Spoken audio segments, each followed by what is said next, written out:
Donc vous voyez, je disais ceci pour les chrétiens qui ne fréquentent aucune église locale, une assemblée locale. À moins que tu sois dans un pays étranger où il n'y a pas une église, ça je peux te comprendre. Mais tu es chez toi dans ton pays, il y a beaucoup d'assemblées. Toi tu dis que tu ne fréquentes aucune assemblée locale. Une assemblée locale, tu ne fréquentes aucune assemblée locale. Je te conseille de lire la Bible. Va lire Actes chapitre 2 à partir du verset 44 à 46. Et ce qui est triste, c'est quoi pour ces chrétiens? Ils n'ont pas de conducteur. Ils n'ont personne pour les conduire. Ils se conduisent eux-mêmes. Et lorsque vous voyez très bien pour ces chrétiens qui disent qu'ils ne fréquentent aucune église locale, ce sont des gens qui vivent dans les désordres. Personne ne peut les contrôler. Ils vivent dans des désordres incroyables. Ils n'ont personne pour les conduire.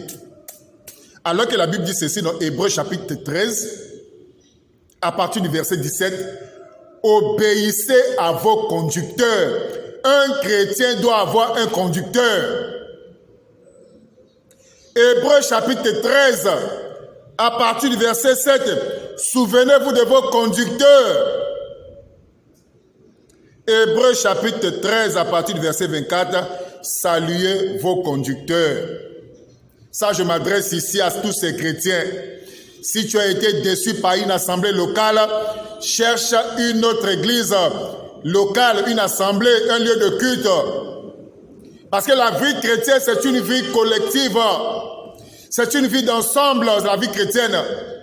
Tu ne peux pas être dans ton coin pour dire que je vis ma vie chrétienne dans mon coin. Non, le livre de Proverbes dit ceci. Celui qui se met à l'écart cherche ce qui lui plaît. Donc tu es en train de chercher ce qui te plaît. Et ça c'est grave. C'est très très grave de voir comment Satan a manipulé certains chrétiens qui ont perdu la vie de prière, qui ont perdu la communion. La communion n'existe même plus. Toi tu es seul à la maison, mais tu vas avoir la communion avec qui? Oh non, moi je suis seul à la maison, je prie seulement à la maison. Même moi je prie à la maison, mais je fréquente aussi un lieu de culte pour écouter la parole. Parce que les ministères ont été établis. Dieu a établi les ministères, les 5 ministères de la parole. Les 5 ministères, c'est pour édifier le peuple de Dieu. Maintenant, toi, tu es seul à la maison. Qui va t'édifier? Qui va t'édifier? Ça, c'est un esprit de la rébellion. C'est un esprit de désordre. C'est pour ça que toi qui suis cette vidéo, sors de ce désordre, sors de cette rébellion. Prie Dieu, demande à Dieu de t'éclairer, de t'orienter vers une assemblée où tu écouteras la parole de Dieu. Ça, c'est un mauvais esprit. Oh, je ne fréquente aucune assemblée. Ça ne me concerne pas les problèmes des assemblées là. Ça ne me concerne pas. Mais le mot assemblée est biblique.